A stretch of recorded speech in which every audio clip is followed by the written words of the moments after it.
It's 2020. Are we going to see this housing market finally crash? Well, I've done a ton of research on this and I'm going to be letting you know, so stay tuned.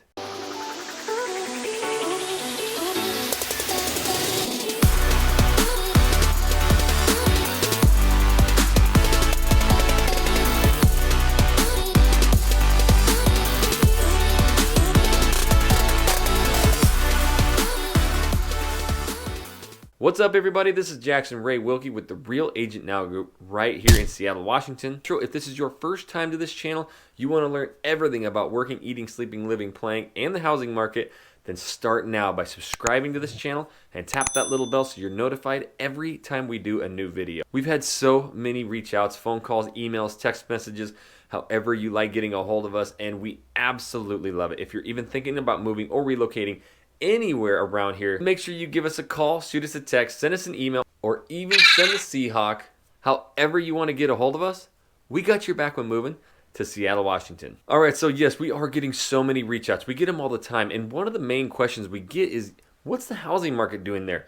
I'm afraid it's going to crash. I don't want to buy too high. I really wanted to do a bunch of research and give all of you viewers, all of us subscribers, clients, the real insight of what's going on so that you can educate yourself going forward. And I think you're going to be pretty surprised. Now, we've been in a very bullish housing market. I think everybody knows. Basically, since 2010, we've been climbing out and everything's been good. But is it going to crash? Is that bubble going to burst? Well, all the research I've done, Fannie Mae top economists, all of the National Home Builders Associations, all of the big housing markets, everybody says that we're actually on pace to basically stay even right where we're at. We have an incredible job growth rate, and the unemployment rate is at a 50-year low right now. And interest rates, well, they're hovering right around that 4%. Historically, we've never seen a better time. And especially right here in our neck of the woods, we have so much job growth and increased wages, and with a 4% mortgage rate, there's really no better time to buy.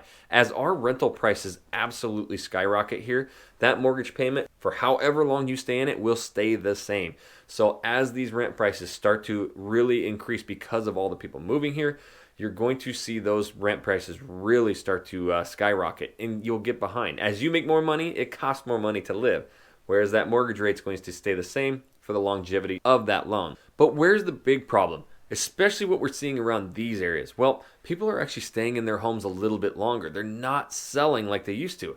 And the new construction has actually slowed down. I'm going to get into the numbers of just how many permits have been pulled, how many new construction homes have started, and it actually quite shocks you in the past 50 years how we've actually done the least amount of new construction. So what this is doing, it's making it harder for a buyer. In fact, what they're saying is 1 out of every 4 that's going to be going on the market is going to have some sort of a bidding war. Yes, 25% of these houses are now going to see bidding wars. Not like 2016 in this area where it was every house crazy. This will be a little bit easier. We are actually getting buyers into houses the majority of the time. We have ran into some situations where there were multiple offers, but we got Jesse Ray Dow on that. He never loses. So you got to go with the Rockstar team to make sure you get that house. But yes, we're going to start seeing a lot more people interested in homes, especially those cheaper ones. And if you start seeing those homes in the 4, 5, 600 range, they're going so fast. But as of right now, the global economy, the certainty of it is actually a lot more predictable and better looking into 2020 than it was last year. There was a lot of uncertainty, Presidential elections and stuff are coming up. They didn't know if the interest rates, we all heard they were going to go up past 5.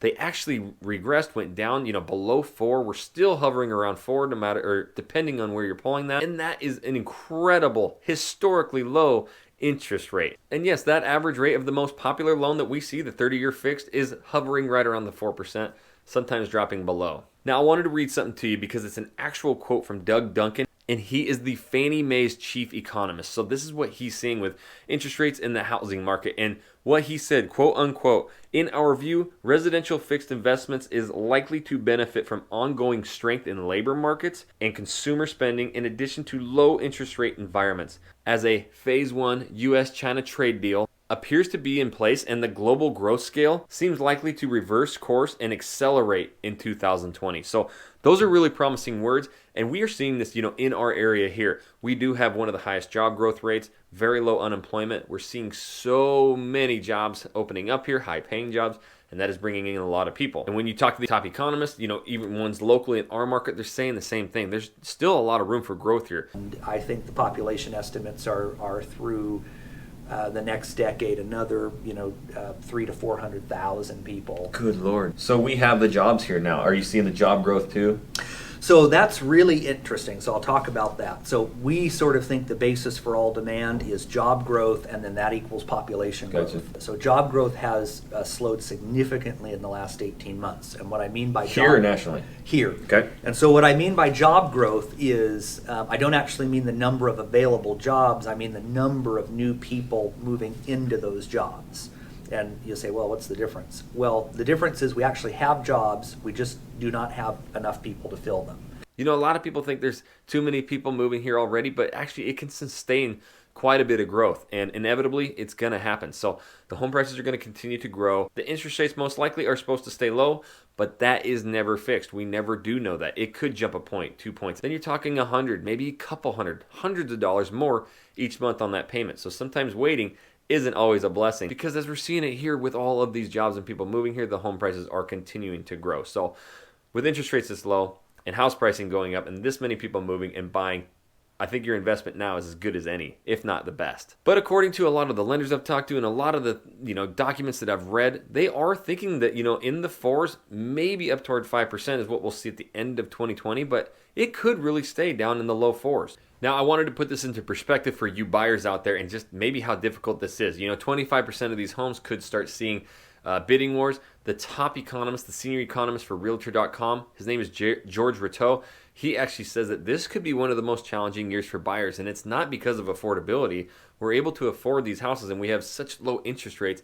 It's actually the availability. That is because the construction numbers are down and people are holding on to these houses. So all of these top platforms are starting to see a lower number of homes on the market, resale homes, and the new construction homes aren't building fast enough. And I don't want to scare you off, like we are actively getting a lot of people into homes, but it is tightening up and we are seeing that in our market here. And it's something that we need to have honest conversations, when you reach out to us about your goals and criteria so that we can jump on these things even before they're listed. We can see the coming soon so we can really prepare yourself to get that perfect home. So the National Association of Home Builders actually was reported by putting out a quote saying the U.S. faces a cumulative lack of homes, right around 1 million, with how many new people are buying homes, moving to areas.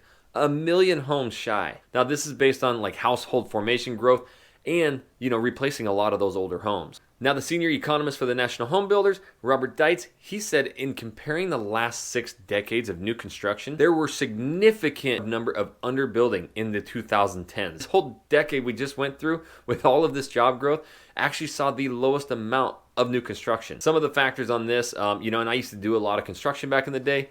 Home costs. To build a house just costs a lot more money nowadays, in wood, concrete, steel especially is getting very expensive, so we're seeing that in the buildings. But yeah, the costs go up, the builders are not building as much, and maybe they're a little scared from that last hit. But all in all, we did talk with the top economists in our area here, and we have a 10-year growth plan here where there's so many jobs, we don't even have enough people to fill them. We're trying to build as many houses as possible. There's a lot of new construction going on. If new construction's your thing, we know some of the best areas for that. We need to figure out exactly where your lifestyle is. We'll dial in and get your house. I just wanted you to be fully aware of, the housing market as a whole. And we are seeing that here. There are so many people moving to these areas. You got to have that good team who can combat that. And that's what we do. So even if you are thinking about moving or relocating anywhere around here, you've got to give us a call, shoot us a text, send us an email, or even send the Seahawk. However you want to get a hold of us, we got your back when moving to Seattle, Washington.